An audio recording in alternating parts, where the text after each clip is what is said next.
വളരെ കൃപാസന പ്രത്യക്ഷീകരണ പ്രാർത്ഥനയാണ് നമ്മളിപ്പോൾ ഏറ്റുചൊല്ലുന്നത്. അമ്മയുടെ പ്രത്യക്ഷപ്പെടൽ ഈ ധന്യമായ അൾത്താരയിൽ നടന്നിട്ടുണ്ടെന്ന് പൂർണ്ണമായിട്ടും വിശ്വസിച്ച് അമ്മേൻ്റെ അടുത്ത് നിൽക്കുന്നുള്ള ബോധ്യത്തിൽ നമ്മുടെ നിയോഗങ്ങളെ സമർപ്പിച്ചുകൊണ്ട് ഒരേ സ്വരത്തിൽ നമുക്ക് ഏറ്റുചൊല്ലി പ്രാർത്ഥിക്കാം. അമ്മേ പരിശുദ്ധ അമ്മേ, ദൈവമാതാവേ, കൃപാസനത്തിലൂടെ ഞങ്ങൾക്കും ഞങ്ങളുടെ ദേശത്തിനും അമ്മ മാധ്യസ്ഥം തേടി തന്ന എല്ലാ അനുഗ്രഹങ്ങൾക്കും കൃപകൾക്കും ഞങ്ങളിപ്പോൾ ഹൃദയം നിറഞ്ഞ് നന്ദി പറയുന്നു. സ്തുതിച്ച് പ്രാർത്ഥിക്കണം.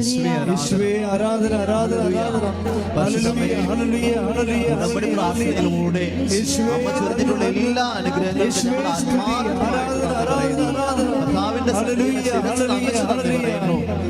ആരാധന.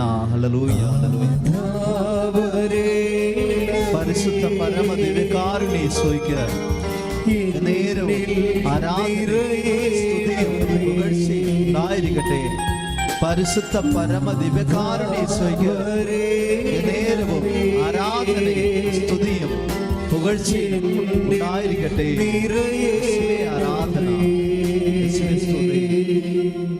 അമ്മേ പരിശുദ്ധ അമ്മേ, ദൈവമാതാവേ, 2004 ഡിസംബർ 7-ാം തീയതി ഉച്ച കഴിഞ്ഞ് 2:30 കൃപാസനത്തിൽ സംഭവിച്ച അമ്മയുടെ പ്രത്യക്ഷപ്പെടലിനെ കുറിച്ച് തിരുസഭയ്ക്ക് സമർപ്പിച്ചിരിക്കുന്ന പഠനരേഖകളുടെ വസ്തുനിഷ്ഠവും ദൈവശാസ്ത്ര വിധി പ്രകാരമുള്ളതുമായ അന്വേഷണ പഠനങ്ങൾ നടത്തി ആ പ്രത്യക്ഷപ്പെടലിലൂടെ പ്രകടമായ ദൈവമാതാവിന്റെ പ്രത്യേക കരുതലും സംരക്ഷണവും വെളിപ്പെടുത്തുന്ന പീഡിതരുടെ ആശ്വാസവും പ്രവാചകന്മാരുടെ രാജ്ഞിയും വാഗ്ദാനത്തിന്റെ പേടകവും പ്രപഞ്ച പ്രകൃതിയുടെ മാതാവുമായ പരിശുദ്ധ അമ്മയുടെ ഭക്തി തിരുസഭയിൽ കൂടുതൽ പ്രചരിച്ച് ജീവിതത്തിന്റെ ദുരന്ത അവസ്ഥകളിൽ അകപ്പെട്ട് കഴിയുന്ന അനേകായിരം മക്കൾക്ക് ദൈവത്തിന്റെ സാന്നിധ്യവും സന്ധിപ്പും കൂടുതൽ അനുഭവിക്കുക വഴി ആത്മീയ വിശുദ്ധിയും ദൈവശക്തി കൈവരിക്കുവാൻ ഞങ്ങളുടെ കുടുംബങ്ങളെ ഇടയാക്കണമേ. സ്തുതിച്ച് പ്രാർത്ഥിക്കാം.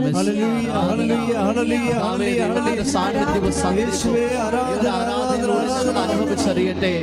അമ്മമാതാവിന്റെ പ്രത്യേക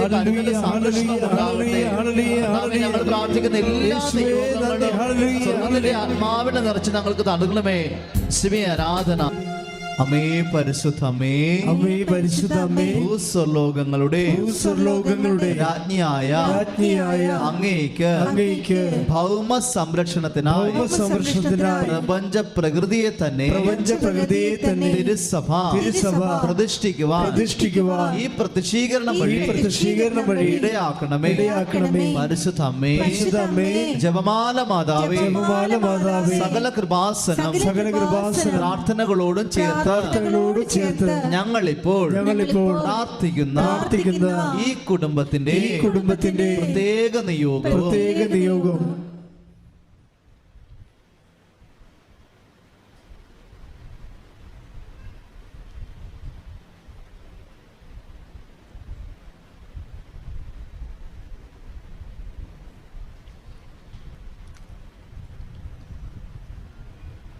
ഏറ്റവും പ്രാർത്ഥിക്കാം. അമ്മയുടെ പ്രത്യക്ഷീകരണത്തിന്റെ ഈ അനുഗ്രഹവേളയിൽ ഞങ്ങൾക്ക് സാധിച്ചു തരുവാൻ കനിയണമേ. ആമേൻ. സ്തുതിച്ച് പ്രാർത്ഥിക്കാം.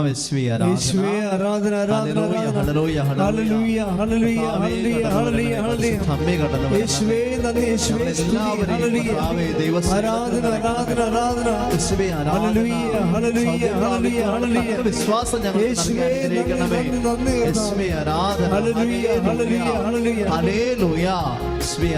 ആരാധന. പരിശുദ്ധ പരമദിവ്യകാരുണ്യത്തിന് എന്നേരവും ആരാധനയും സ്തുതിയും പുകഴ്ചയും ഉണ്ടായിരിക്കട്ടെ. പരിശുദ്ധ പരമദിവ്യകാരുണ്യത്തിന് എന്നേരവും ആരാധനയും സ്തുതിയും പുകഴ്ചയും ഉണ്ടായിരിക്കട്ടെ. പരിശുദ്ധ പരമദിവ്യകാരുണ്യത്തിന് എന്നേരവും ആരാധനയും സ്തുതിയും പുകഴ്ചയും ഉണ്ടായിരിക്കട്ടെ. എൻ്റെ പ്രിയപ്പെട്ടവരെ, നമ്മൾ ഉടമ്പടി ധ്യാനത്തിൻ്റെ ആരാധന ആരംഭിച്ചിരിക്കുകയാണ്.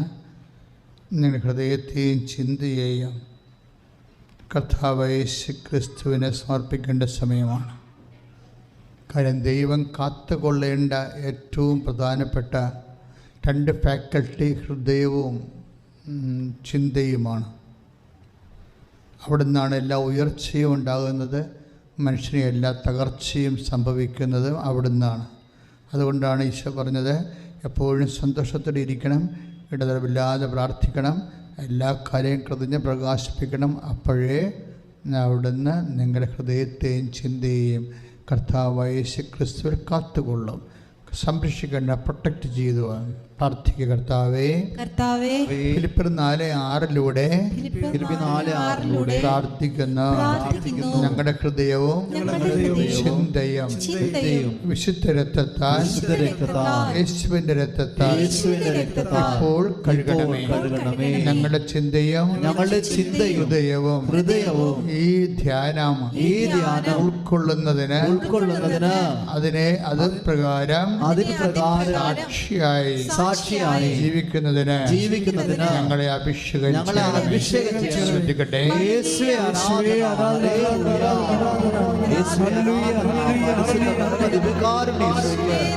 നേരവും ആരാധനയും സ്തുതിയും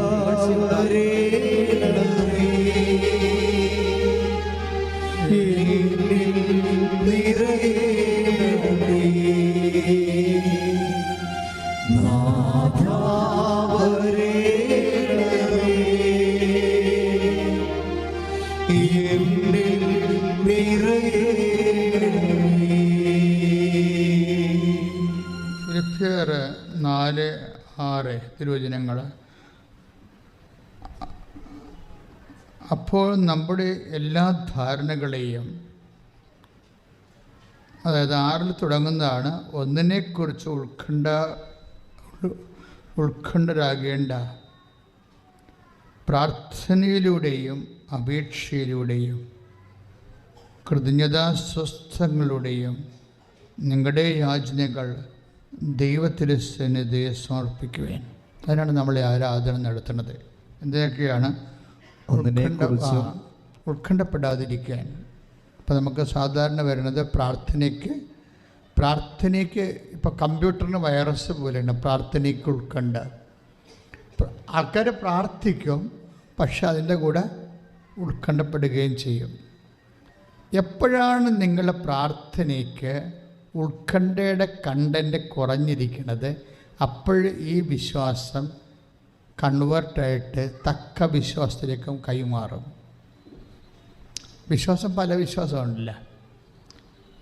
നമുക്ക് വേണ്ടത് തക്ക വിശ്വാസമാണ്. തക്ക വിശ്വാസം എന്ന് പറഞ്ഞാൽ മതിയായ വിശ്വാസം. ബൈബിൾ അങ്ങനെ കുറേ വാക്കുകൾ ഉപയോഗിക്കുന്നുണ്ട്. ചേർന്ന ഇണ, തക്ക വിശ്വാസം. ദാറ്റ് മീൻസ് അതിൻ്റെ കറസ്പോണ്ടിങ് ആയിട്ടുള്ള അതിൻ്റെ തനത് വിശ്വാസമാണ്. നമുക്കിപ്പോൾ വിശ്വാസമുണ്ട്, ഇല്ലേ? ഉണ്ട്. പക്ഷേ പ്രാർത്ഥിക്കുമ്പോൾ ഉത്കണ്ഠയും വരുന്നുണ്ട്. നമ്മൾ അല്ലേ ഓരോ കാര്യങ്ങൾ പരീക്ഷയ്ക്ക് വേണ്ടി പ്രാർത്ഥിക്കുന്നു, എന്നാലും നമ്മുടെ ഇടയ്ക്കോർക്കും ജയിക്കുക, രക്ഷക്കരകയറി പോരുക. പ്രാർത്ഥന ഒരു സമയം അതിൻ്റെ ഉള്ളിൽ തന്നെ ഡയലൂട്ടായി പോകും. എന്താണ്? ഉത്കണ്ഠകൾ കയറിയിട്ട്. അതുകൊണ്ടാണ് ഫിലിപ്പിയർ 4:6 പറയണത്. എന്താ പറയണത്? ഒന്നിനെക്കുറിച്ചും ആകുലരാകേണ്ട പ്രാർത്ഥനയിലൂടെയും അപേക്ഷയിലൂടെയും കൃതജ്ഞതാസ്തോത്രങ്ങളുടെയും നിങ്ങളുടെ യാചനകൾ ദൈവസന്നിധിയിൽ അർപ്പിക്കുവിൻ. അപ്പോൾ വെറുതെ അർപ്പിക്കാൻ പറ്റത്തില്ല. എന്ത് ചെയ്യണം? ഈ ഉത്കണ്ഠ മാറ്റിയിട്ട് അർപ്പിക്കണം. ഈ ഉത്കണ്ഠ മാറ്റിയിട്ട് അർപ്പിക്കണമെങ്കിൽ എന്ത് ചെയ്യണം? ഇതിനാണ് തക്ക വിശ്വാസം എന്ന് പറയുന്നത്. 14:9 പൗലോസ് പ്രസംഗിക്കുന്ന അവർ കേട്ടു. പൗലോസിൻ്റെ പ്രസംഗം കേട്ടു. പൗലോസ് അവനെ സൂക്ഷിച്ചു നോക്കി. ഒരു ജന്മന മുടന്തൻ്റെ സ്റ്റോറിയാണ് ഇത്. ജന്മന ആ മനുഷ്യന് മുടന്താണ്. പക്ഷെ ഓർക്കണം,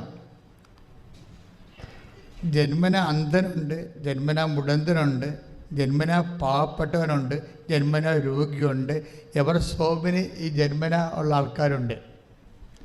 മനസ്സിലായി? ജന്മന നമ്മൾ ജനിച്ചത് ഈ ഒരു സിറ്റുവേഷനിലാണ്. ആ സിറ്റുവേഷൻ ഇങ്ങനെ തുടരുകയാണ്. അതാണ് ജന്മന എന്ന് പറയുന്നത്. അതാണ് 14:9 എന്താ പറയണത്?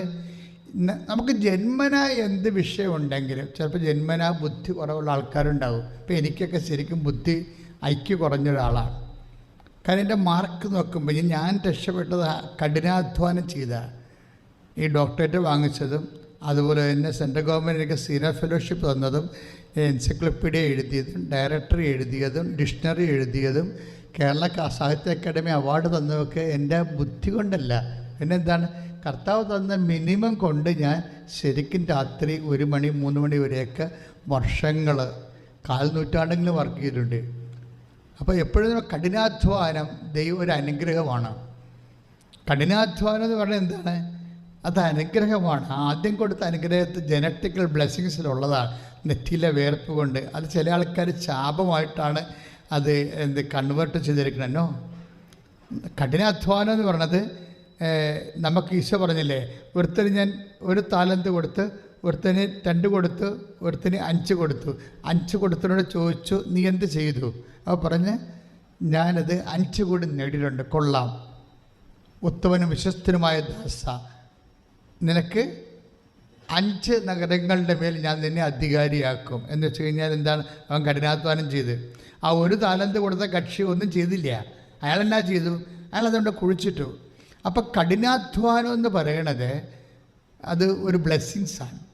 ദൈവം തന്ന അനുഗ്രഹത്തെ ഇരട്ടിപ്പിക്കാനുള്ള. പ്രാർത്ഥിച്ച്, കർത്താവേ, നീ തന്ന താലന്തുകളെ, ബുദ്ധിയെ, ഓർമ്മശക്തിയെ കഠിനാധ്വാനം കൊണ്ട് ഇരട്ടിപ്പിക്കുവാൻ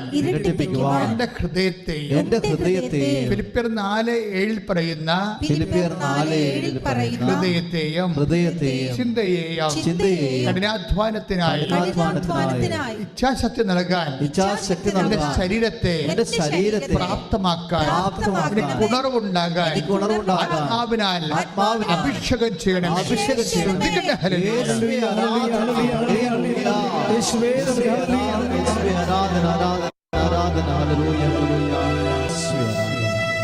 അസ്ഥിക്കുഴകൾക്ക് ചിഹ്നല് അസ്ഥി മടക്കുമ്പോൾ, മുട്ടിന് മടക്കുമ്പോൾ, കൈ മടക്കുമ്പോൾ എവിടെയെല്ലാം ജോയിൻസ് ഉണ്ടോ അവിടെയെല്ലാം വേദനയുള്ളവർ കൈവച്ച് പ്രാർത്ഥിക്കാൻ ഈശോ ആവശ്യപ്പെടുന്നുണ്ട്. എവിടെയെല്ലാം ജോയിൻസ് ഉണ്ടോ അവിടെയെല്ലാം വേദനയുള്ളവർ മാത്രം ആ ഭാഗങ്ങളിൽ കൈവച്ചുകൊണ്ട് പ്രാർത്ഥിക്കാം ഈശോ ആവശ്യപ്പെടുന്നു. നമ്മുടെ സമൂഹം അവർക്ക് വേണ്ടി സ്തുതിച്ച് പ്രാർത്ഥിക്കുന്നു. സ്തുതിക്കട്ടെ. ഹല്ലേലൂയ. കർത്താവേ, ഇപ്പോഴും വേദന അനുഭവിക്കുന്നവരെ, ഓൺലൈനിൽ പ്രാർത്ഥിക്കുന്നവരെ, തീർത്ഥാടന സഭയിൽ ഇരുന്നു കൊണ്ട് പ്രാർത്ഥിക്കുന്നവരെ, അനേകം മക്കൾ കർത്താവേ ഓൺലൈനിൽ പ്രാർത്ഥിക്കുന്നുണ്ട്. അവരെയും ഞങ്ങൾ ഓർക്കുന്നു, അവരെ ഈ ആരാധനയോട് ചേർക്കുന്നു. കർത്താവേ, അവിടെയെല്ലാം കർത്താവ് അസ്ഥിക്കുഴകളുടെ വേദന ഉള്ളവരെ, അസ്ഥി വിൽക്കുന്നവരെ, അസ്ഥി ഒരുക്കമുള്ളവരെ, കർത്താവ് നടക്കാൻ പാടില്ലാത്തവരെ, കിടപ്പ് രോഗികളെ, കൈസ്വാധീനമില്ലാത്തവരെ, വാത രോഗികളെ യേശുവിന്റെ നാമത്തിൽ സൗഖ്യമാകട്ടെ. മാതാവിന്റെ മധ്യസ്ഥത കൽപ്പിക്കുന്ന അമ്മ മാതാവിന്റെ മധ്യസ്ഥത കൽപ്പിക്കുന്ന ശ്രദ്ധിക്കട്ടെ. പരിശുദ്ധ പരമ ദിവ്യകാരുണ്യത്തിന് പരിശുദ്ധ പരമ ദിവ്യകാരുണ്യത്തിന് സോ അവർ സബ്ജക്റ്റ് ഈസ് തക്ക സമയം, തക്ക വിശ്വാസം. അതാണ്, അങ്ങനെയാണ് അവസാനം വന്നത് അല്ലേ? പരിശുദ്ധാത്മാവിൻ്റെ വെളിപാട് തക്ക വിശ്വാസം. നമ്മൾക്ക് കുറേ അധികം വിഷമങ്ങൾ, ഭാരങ്ങൾ, രോഗങ്ങളുണ്ടാവും. പക്ഷെ ഇതിന് കറസ്പോണ്ടിങ് ഫെയ്ത്ത്, അതിൻ്റെ തക്ക വിശ്വാസം ആണ് ഇതിനെ നീതീകരിക്കുന്നത്. എപ്പോഴും നമ്മുടെ വിശ്വാസത്തിൽ എപ്പോഴും നിർമ്മാണ പ്രവർത്തനം നടക്കേണ്ട സ്ഥലമാണ്. എപ്പോഴും വികസന പ്രവർത്തനങ്ങൾ നടക്കേണ്ട ഒരു രംഗമാണ് നമ്മുടെ വിശ്വാസം. പക്ഷെ നമ്മൾ സാധാരണഗതിയിൽ പണ്ടത്തെ വിശ്വാസമൊക്കെ അങ്ങനെ അത് മെയിൻറ്റെയിൻ ചെയ്ത് പോകണമെന്നല്ലാതെ അതിന് നിർമ്മാണ പ്രവർത്തനങ്ങൾ നടക്കാറില്ല. കാര്യം ഇതിന് അപ്ഡേഷൻ വരണം എപ്പോഴും. നമ്മുടെ അറ്റ്ലീസ്റ്റ് നമ്മുടെ ക്രോണോളജിക്കൽ ഇയറുമായിട്ട് ഫെയ്ത്ത് ഇയർ ടാലിയായി പോകണം. എന്ന് വെച്ച് കഴിഞ്ഞാൽ നമുക്ക് 30 വയസ്സുണ്ടെങ്കിൽ you must have faith of 30 years. നമുക്ക് 30 വയസ്സിൻ്റെ വിശ്വാസം ഉണ്ടാണ്. നിർഭാഗ്യവശാൽ നമ്മൾ പലപ്പോഴും ഉണ്ടാകുന്നത് 14 വയസ്സിൻ്റെയൊക്കെ വിശ്വാസമാണ്. അതുകൊണ്ട് ഞാൻ എപ്പോഴും ഇത് മെയിൻറ്റെയിൻ ചെയ്യാൻ പറയും. കാര്യം ഇത് അപ്ഡേറ്റ് ചെയ്യാൻ പറയാം. തക്ക വിശ്വാമുടന്തരം കണ്ടില്ലേ? 14:9 അച്ഛൻ വായിച്ചില്ലേ? അതായത് നടപടി പുസ്തകമാണ്. പൗലോസ് പ്രസംഗിച്ചുകൊണ്ടിരിക്കുകയാണ്. അപ്പോൾ ജന്മനാ മുടന്തനായ ഒരു മനുഷ്യൻ, അതെനിക്ക് ഭയങ്കരമായിട്ട് ഇഷ്ടപ്പെട്ടു. ഇപ്പോൾ ഇഷ്ടപ്പെട്ടതാണ് കേട്ടോ, പണ്ട് ഇഷ്ടപ്പെട്ടതല്ല.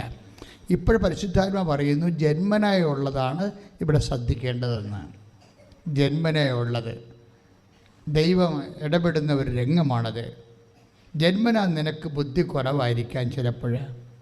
നമുക്കറിയാമല്ലോ, ഈ വലിയ റാങ്കൊക്കെ വാങ്ങിക്കുന്ന ആൾക്കാരല്ലേ, they are not actually intelligent. അത്ര ഇൻ്റലിജൻ്റ് അല്ല അവർ. But they have a capacity to remember it. അവർക്ക് എന്നാ ഉണ്ട്? അവർക്ക് മെമ്മറി ഉണ്ട്. മെമ്മറിയാണ് പ്രോബ്ലം. അത് നമ്മൾ അധികം നമ്മൾ ഈ പ്രെയർ ഇൻവെസ്റ്റ് ചെയ്യാത്ത ഒരു രംഗമാണ് നമ്മുടെ മെമ്മറി. അതുകൊണ്ടാണ് ഈ ഫിലിപ്പിയർ 4:6 പറയണത്, നിങ്ങളുടെ ചിന്തകളെയും നിങ്ങളുടെ ഉത്കണ്ഠകളെ കർത്താവിനെ ഏൽപ്പിക്കുക, അപ്പോൾ നിങ്ങളുടെ ചിന്തകളെയും ഹൃദയത്തെയും.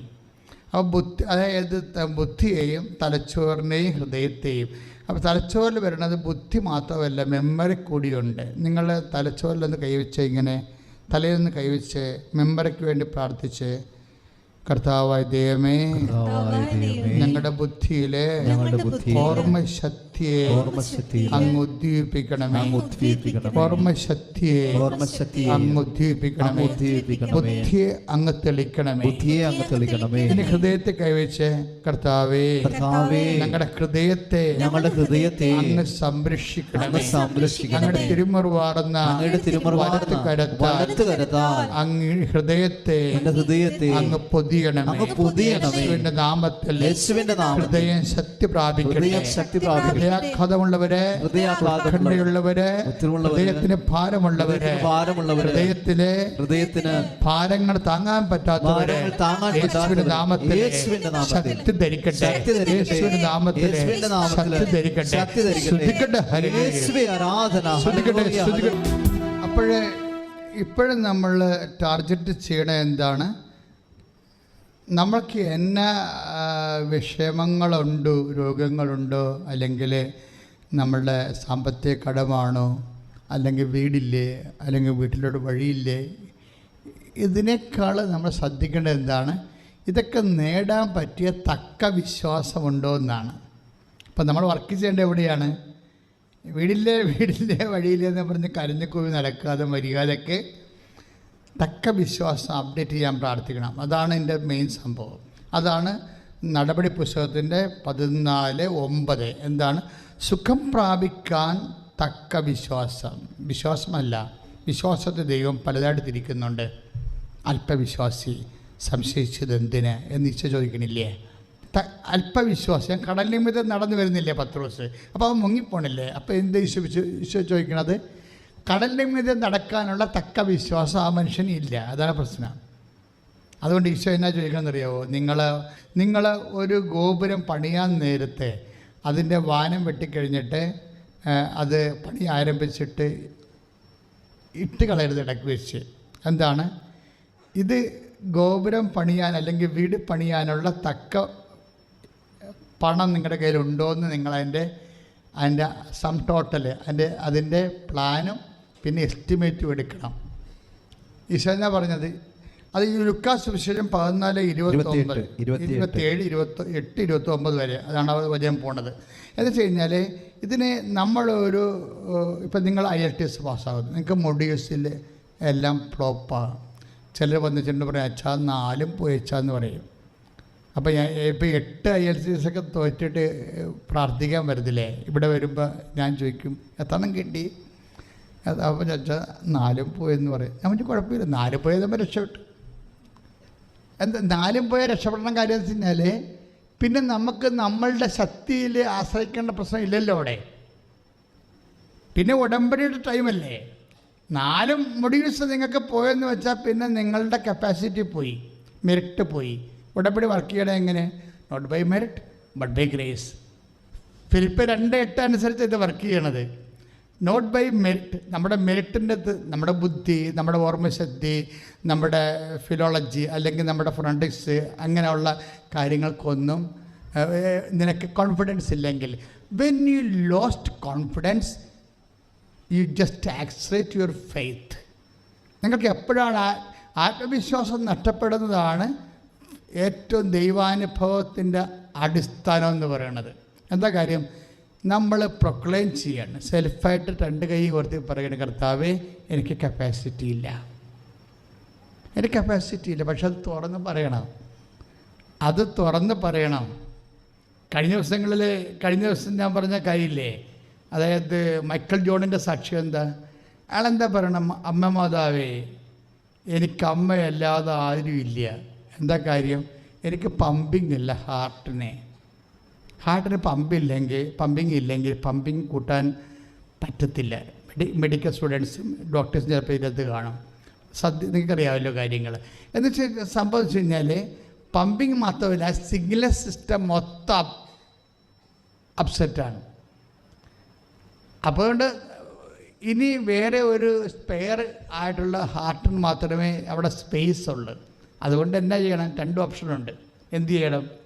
ഒന്നെങ്കിൽ സ്പേസ് മേക്കർ വെക്കണം, അല്ലെങ്കിൽ ഹാർട്ട് മാറ്റി വെക്കണം. ഹാർട്ട് മാറ്റി വെക്കണമെങ്കിൽ ലക്ഷങ്ങളാവും. സ്പേസ് മേക്കറിനാണെങ്കിൽ 8 ലക്ഷമേ ആകത്തുള്ളൂ. ഇപ്പോൾ നിങ്ങൾ പൈസ സംഘടിപ്പിച്ചിട്ട് വരാൻ പറഞ്ഞു. അയാൾ പൈസയൊക്കെ സംഘടിപ്പിച്ചിട്ട് ഉടമ്പടി ചെയ്തേച്ചും പോയി പൈസ സംഘടിപ്പിച്ചിട്ട് പക്ഷേ ഇയാൾ അതല്ല പ്രശ്നം. എനിക്ക് ഈ മൈക്കൽ ജോണിൻ്റെ സാക്ഷ്യം കേട്ടപ്പോൾ എനിക്ക് തോന്നിയത്, ഹീസ് ഫോളോയിങ് മീ. മറിയത്തിൻ്റെ കൂടെയാണ് ഇയാൾ. അങ്ങനെ പറയണ കാര്യങ്ങളൊക്കെ ഒരു പ്രെയർ ടൈം എന്ന് പറഞ്ഞാൽ ഞങ്ങൾക്കില്ല. എല്ലാ ടൈമും അമ്മയോട് കോണ്ടാക്റ്റ് ചെയ്യാൻ പറ്റിയ, ഇൻട്രാക്ട് ചെയ്യാൻ പറ്റിയ ടൈമാണ്. പക്ഷേ ഇൻട്രാക്ഷനൊക്കെ പറഞ്ഞാലേ നമ്മളിങ്ങനെ ഒരുതരം എന്താണ് പെബിളായിട്ടുള്ള ഒരു റെഡിമെയ്ഡായിട്ടുള്ള ഇൻട്രാക്ഷൻസ് അല്ല, റോ ആയിട്ടുള്ളതാണ്. അയാൾ പറയണത് അമ്മ ഈ വിഷയം ഏറ്റെടുത്തതിന് പിന്നെ എനിക്ക് ആരുമില്ല, പിന്നെ എൻ്റെ കാര്യം ഒന്നും പറയാൻ പറ്റത്തില്ല, ഞാൻ അമ്മയല്ലാതെ ആരെ ആശ്രയിക്കാനാണ്. This is the row. എനിക്ക് അയാളുടെ പ്രെയർ ഭയങ്കര. കഴിഞ്ഞ പ്രാർത്ഥന ഞാനത് പറഞ്ഞിട്ടുണ്ട്, ഇപ്പം ഓർത്തില്ല, പറയണമെന്ന് വിചാരിച്ചില്ല. പക്ഷേ ഈ തക്ക വിശ്വാസം എന്ന് പറഞ്ഞപ്പോഴേ അങ്ങോട്ട് വന്നതാണ് ഞാൻ. തക്ക വിശ്വാസം ഒരു പ്രശ്നമാണ്. തക്ക വിശ്വാസത്തിൽ നിന്നാണ് ഈ പ്രെയർ, തക്ക പ്രാർത്ഥന ഉണ്ടാകുന്നത്. നമ്മുടെ പ്രാർത്ഥന ഒരുതരം അഴകുഴമ്പനാണെങ്കിൽ അതിൻ്റെ അർത്ഥം എന്താണ്? വിശ്വാസവും അതാണ്ട് അതിൻ്റെ ഒരു നെറ്റിപ്പടിയുള്ള വിശ്വാസമാണ്. അപ്പം നമ്മൾ ചെയ്യേണ്ടതെന്ന് വെച്ച് കഴിഞ്ഞാൽ ഈ പ്രാർത്ഥന, ഈ മനുഷ്യൻ്റെ പ്രാർത്ഥന കണ്ടല്ലേ, ഈ മനുഷ്യൻ പ്രെയർ ചെയ്ത് എന്നിട്ട് ഈ മനുഷ്യൻ എന്താ ചെയ്യണതല്ലേ, നാളെയാണ് സ്പേസ് മേക്കർ വെക്കേണ്ടത്. ഈ മാസം നടന്ന അത്ഭുതമാണത്, ഈ മാസത്തതാണത്. എന്നുവെച്ചാൽ മെയ് 5-ാം തീയതി സ്പേസ് മേക്കർ മാറ്റി വെക്കണം. മെയ് 4-ാം തീയതി ഈ മനുഷ്യൻ രാത്രി ഡോക്ടറെ അടുത്ത് പോയി കാണാൻ പോവുകയാണ്. ഏത് ഡോക്ടറിൻ്റെ അടുത്ത്? പുള്ളിയുടെ ലോക്കൽ ഡോക്ടർ. ഇതിൻ്റെ അകത്ത് കുറച്ച് ടെസ്റ്റ്, കുറച്ച് റിസൾട്ട് അവിടെ നിന്ന് എടുക്കേണ്ട കാര്യങ്ങളുണ്ട്. അത് പൾസ്, അതുപോലെ തന്നെയുള്ള കുറച്ച് പ്രഷർ, ഇങ്ങനെയുള്ള റിപ്പോർട്ടിങ് എടുക്കണം. ബ്ലഡൊക്കെ ചെക്ക് ചെയ്യണം. അതിനൊക്കെ വേണ്ടി പോയി എടുക്കുമ്പോൾ നാളെയാണ് ഈ സ്പേസ് മേക്കർ വെക്കണത്. പതുക്കുമ്പോഴുള്ള ചെറിയ നടപടിക്രമങ്ങളിലേക്ക് പോകണമെങ്കിൽ പുള്ളി സ്വിച്ച് ഓഫ് ചെയ്യും. അത് നല്ല സാക്ഷ്യമാണ്. സ്വിച്ച് ഓഫ് ചെയ്തിട്ട് മൊബൈൽ സ്വിച്ച് ഓഫ് ചെയ്ത് വെക്കും. എന്നിട്ട് ഡോക്ടറിനെ കയറി കാണുമ്പോൾ ഡോക്ടർ അവിടെ ഇല്ല, അയാൾ വന്നുകൊണ്ടിരിക്കുകയാണ്. വേറെ ഒരു ക്ലിനിക്കിൽ നിന്ന് പുള്ളിക്കാരൻ ഡ്രൈവ് ചെയ്ത് വന്നുകൊണ്ടിരിക്കുകയാണ്. അപ്പോൾ കുറച്ച് സമയമുണ്ട്. എന്നിട്ട് സ്വിച്ച് ഓഫ് ചെയ്ത മൊബൈൽ ഓട്ടോമാറ്റിക്കായിട്ട് ഓണാകും, പോക്കറ്റിൽ കിടന്ന്. ഉടനെ പുള്ളി നോക്കിയപ്പോൾ കൃപാസനത്തിൽ നിന്ന് വണക്കമാസത്തിൻ്റെ ലിങ്ക് വന്നിരിക്കുകയാണ്. ഉടനെ പുള്ളിക്കാരൻ അവിടെ ഇരുന്ന് ആ വണക്കമാസം മുഴുവൻ കൂടിക്കഴിഞ്ഞ് ഡോക്ടർ ടെസ്റ്റെല്ലാം എടുത്തിട്ട് നേരെ പിറ്റേ ദിവസം സ്പേസ് മേക്കർ വെക്കാൻ പോവുകയാണ്. അവിടെ ചെന്ന് 2ാമത് സ്പേസ് മേക്കറിൻ്റെ ആക്ച്വൽ ടെസ്റ്റ് എടുത്തപ്പോൾ ഡോക്ടർ പറയും, പുള്ളി നോക്കിയിട്ട് പറയും ഇതല്ലേ, ഇത് വേറെയാണ്, ഇത് ആൾ തെറ്റിപ്പോയി, വേറെ എടുത്തുകൊണ്ട് വരാൻ പറയും. വേറെ എടുത്തുകൊണ്ട് വരാൻ പറയുമ്പോൾ നേഴ്സ് വീണ്ടും ടെസ്റ്റ് ചെയ്ത് ഞാൻ പറയും അത് തന്നെ കൊണ്ടുവരാൻ പറയും. നോക്കുമ്പോഴെന്താ പ്രശ്നം വെച്ച് കഴിഞ്ഞാൽ ഡോക്ടറിന് വിശ്വസിക്കാൻ പറ്റുന്നില്ല. എന്താ കാര്യം, ഇതല്ലെന്ന് അദ്ദേഹം പറയണത്, ഇത് ഇയാളുടേതല്ല, വേറെ ആരോടും ആണെന്നാണ് പറയണത്. പക്ഷേ അയാളുടെ തന്നെ. എന്താ കാര്യം എന്നറിയാമോ, 6 കൊല്ലമായിട്ട് പമ്പിങ് 40 കൗണ്ടാണ്. 6 കൊല്ലമായിട്ട് ഒറ്റ ഉടമ്പടിയിൽ കൗണ്ടിങ് 100 96 മാറി. ഇത്രയും വിഷയമാണ്. അതല്ല 60 മാറി. 60 55 കഴിഞ്ഞാൽ പിന്നെ ഹാർട്ട് വർക്ക് ചെയ്തോളൂ, ഒരു കുഴപ്പമില്ല. അപ്പോൾ നോർമൽ എബോവായി എന്ന് വെച്ചാൽ ഇതെല്ലാം നടക്കുന്നത് സിംഗിൾ വിഷയമാണ്. പക്ഷേ എന്തുകൊണ്ടാണ് ഈ മിറക്കിളിലൂടെ നടക്കുന്നത്? ഉടമ്പടിയിൽ വെക്കണ മിറക്കിളിന് പറയാൻ നമ്മൾ സാധാരണ സിംഗിൾ എഡ്ജ് പ്രെയറിന് വെക്കണമായിരുന്നു. ഇപ്പോൾ നൊവേന സിംഗിൾ എഡ്ജ് പ്രെയറാണ്. സിംഗിൾ എഡ്ജ് പ്രെയറിനെ സംബന്ധിച്ചിടത്തോളം ഉണ്ടാകുന്ന പ്രശ്നം വെച്ച് കഴിഞ്ഞാൽ ഇപ്പോൾ എന്ത് പ്രെയർ ആയാലും, ഇപ്പോൾ ജപമാലയായാലും സിംഗിൾ എഡ്ജിലാണ്. കാര്യം വെച്ച് കഴിഞ്ഞാൽ നമ്മളവിടെ വെക്കുന്നത് ഒരു കക്ഷി നമ്മളാണ്, ദാറ്റ്സ് ഓക്കെ. പക്ഷേ മറ്റേ കക്ഷി ദൈവമാണെന്ന് നമ്മൾ ആഗ്രഹിക്കുന്നു, പ്രാർത്ഥിക്കുന്നു, പ്രതീക്ഷിക്കുന്നു. പക്ഷെ ദൈവമായിരിക്കാൻ വേണ്ടി നമ്മളവിടെ ഒന്നും ചെയ്തിട്ടില്ല. ഉടമ്പടി അങ്ങനെയല്ല. ദൈവം ഇതിൻ്റെ ഒരു കക്ഷിയാണ്. അതാണ് ഡബിൾ എഡ്ജ് എന്ന് പറയുന്നത്. ഉടമ്പടിയുടെ എഫിക്കസി അതാണ്. ഉടമ്പടി എഫിക്കസി ആകാൻ കാര്യം, പ്രാർത്ഥിക്കുന്ന വിഷയം നിങ്ങളൊരു എഡ്ജാണ്, അതിന് സെക്കൻഡ് എഡ്ജ് എന്ന് പറയുന്നത് ദൈവമാണ്. ഇനി വിഷയം എന്താണ്? കഴിഞ്ഞ ആഴ്ചയിൽ എന്താ പറഞ്ഞത്? 2 തിമോത്തി 2:13 എന്താണ്? ഇതിൻ്റെ അകത്ത് ഒരു എഡ്ജ് കയ്യിൽ നിന്ന് വിട്ടുപോയെന്ന് വിചാരിച്ചു. നമ്മൾക്കാണല്ല പ്രശ്നം വരുന്നത്, ഫ്ലക്ച്വേഷൻ വരും. ഒരു ജപ്തി നടപടി വരുമ്പോൾ തന്നെ നമ്മൾ പ്രാർത്ഥനയും മറന്ന് പള്ളിയും മറന്നൊക്കെ പിന്നെ മാറിക്കിടന്ന് ഉറങ്ങും, അല്ലെങ്കിൽ 2 സ്മോളൊക്കെ അടിച്ച് നമ്മുടെ ഭാഗത്തു നിന്നാണ് പ്രശ്നങ്ങൾ വരണത്. ഇതുണ്ടാവും. അതുകൊണ്ട് ബൈബിൾ എന്താ പറയണത്? നിങ്ങൾ അവിശ്വസ്തരാകാൻ സാധ്യതയുണ്ട്. നമ്മുടെ അവിശ്വസ്തതയ്ക്ക് ബൈബിള് സാധ്യത ഉണ്ടെന്നാണ് പറയണത്. അതുകൊണ്ട് 2 തിമോത്തി 2:13 എന്താ പറയണത്? നാം അവിശ്വസ്തരായിരുന്നാലും പറഞ്ഞോളൂ, നാം അവിശ്വസ്തരായിരുന്നാലും അവൻ വിശ്വസ്തനായിരിക്കും. കൈയിടിച്ച് കർത്താവിനെ ശ്രദ്ധിക്കട്ടെ.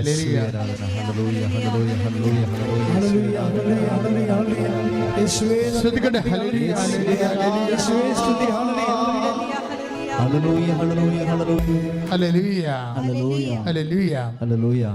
എന്നാ വിഷയം എന്ന് പറയണത്, ഇതിൻ്റെ ഒരു എഡ്ജ് നമ്മളാണ്.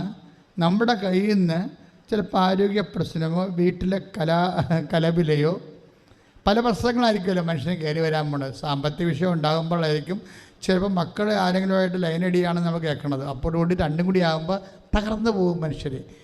മനഃപൂർവ്വം അല്ലെങ്കിലും ചില സമയത്ത് പ്രാർത്ഥനയ്ക്കെതിരെ ഉഴപ്പൊക്കെ മാന്യമൊക്കെ വരാൻ സാധ്യതയുണ്ട്, അല്ലേ? 1 2 3 4 എന്ന് പറഞ്ഞ വിഷയങ്ങൾ കയറി വരുമ്പോൾ. അപ്പം അങ്ങനെ വരുമ്പോൾ ആകസ്മികമായിട്ടുള്ള വിഷയങ്ങൾ വരേണ്ടത്. എൻ്റെ മക്കളെ ഒരു കാര്യം ശ്രദ്ധിക്കണം. എന്ത് ആകസ്മികം വന്നാലും ശരി, നിൻ്റെ ദൈവം അറിയാതെ വരത്തില്ല. It's clear. നിനക്കിന്ന സംഭവം നടക്കാൻ പോകുന്നു എന്നുള്ളത് നീ അറിയണതിന് മുമ്പ് തന്നെ ഈ വിഷയം ദൈവം അറിഞ്ഞ് കാണത്തില്ലേ? ഇല്ലേ? നീ ഇപ്പോഴാണ് അറിഞ്ഞത്, ദാറ്റ്സ് ഓക്കെ. പക്ഷെ നീ പ്രെയർ ചെയ്യുന്ന വ്യക്തിയാണ്. എല്ലാം കർത്താവിനോട് ഡിസ്കസ് ചെയ്തിട്ട് ഈശോയുടെ വചനം അനുസരിച്ചാണ് മുന്നോട്ട് പോണത് എങ്കിൽ എന്താ സംഭവിക്കണത്?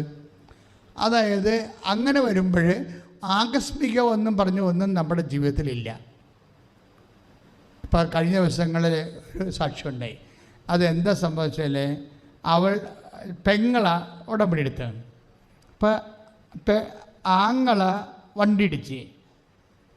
വണ്ടി ഇടിച്ചപ്പോൾ ഉടനെ കൂട്ടുകാരത്തി വണ്ടി ഇടിച്ച് കിടക്കുന്ന ആളെ കണ്ടപ്പോൾ ആൾക്കാർ എടുത്ത് പോലീസ് വണ്ടി വന്ന് കൊണ്ടുപോകണ കണ്ടപ്പോൾ എൻ്റെ കൂട്ടുകാരത്തിൻ്റെ ആങ്ങളെപ്പോലെ ഇരിക്കണമല്ല എന്ന് വിചാരിച്ചുകൊണ്ട് ഇവൾ കൂട്ടുകാരത്തെ വിളിച്ച് പറഞ്ഞെടി എന്തോ കുഴപ്പമുണ്ടോ, നിൻ്റെ ആങ്ങളെ വണ്ടി ഇടിച്ച് ഇപ്പോൾ ആംബുലൻസിൽ കൊണ്ടുപോകണം.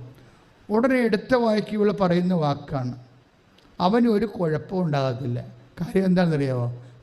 അവന് വേണ്ടിയാണ് ഞാൻ ഉടമ്പടി എടുത്തിരിക്കണമെന്ന്. Praise the Lord. അതാണ് അവർക്ക് എന്താ പറഞ്ഞു കഴിഞ്ഞാൽ അവൻ വെള്ളം തണ്ണിയാണ് പാർട്ടി, കഴുത്തക്കരയൊക്കെയാണ്. അങ്ങനെയാണ് പോയി വണ്ടിയെടുത്ത് ഇടിമേടിച്ചത്. പക്ഷേ എങ്കിലും കൈയും കാലും ഒടിയത്തില്ല, അവൻ തിരിച്ചു വരുമെന്നാണ് ഇവർ പറയണത്. അതെന്താ കാര്യം? ഞാൻ ഉടമ്പടിയിൽ അവൻ്റെ പേര് ചേർത്തിട്ടുണ്ട്, മാതാവ് അവനെ സംരക്ഷിക്കും. That is the faith.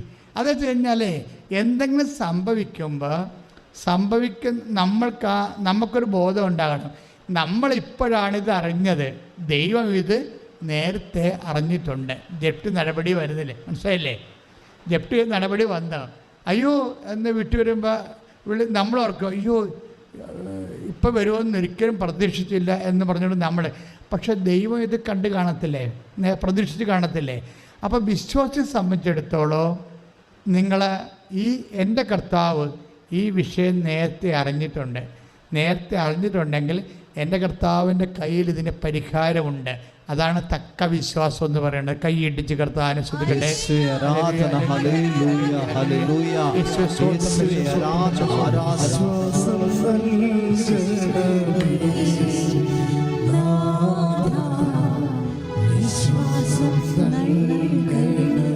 വിശ്വാസം നൽകണമേ നാഥ, വിശ്വാസം നൽകണമേ നാഥ, വിശ്വാസം നൽകണമേ. ഹൃദയത്തിൽ നീ വരണേ. നെഞ്ച് പൊത്തിക്കൊണ്ട് പ്രാർത്ഥിക്കുക. നെഞ്ച് പൊത്തിക്കൊണ്ട് എൻ ഹൃദയത്തിൽ നീ വരണേ. വിശ്വാസം നൽകണമേ, വിശ്വാസം നൽകണമേ നാഥ, വിശ്വാസം നൽകണമേ.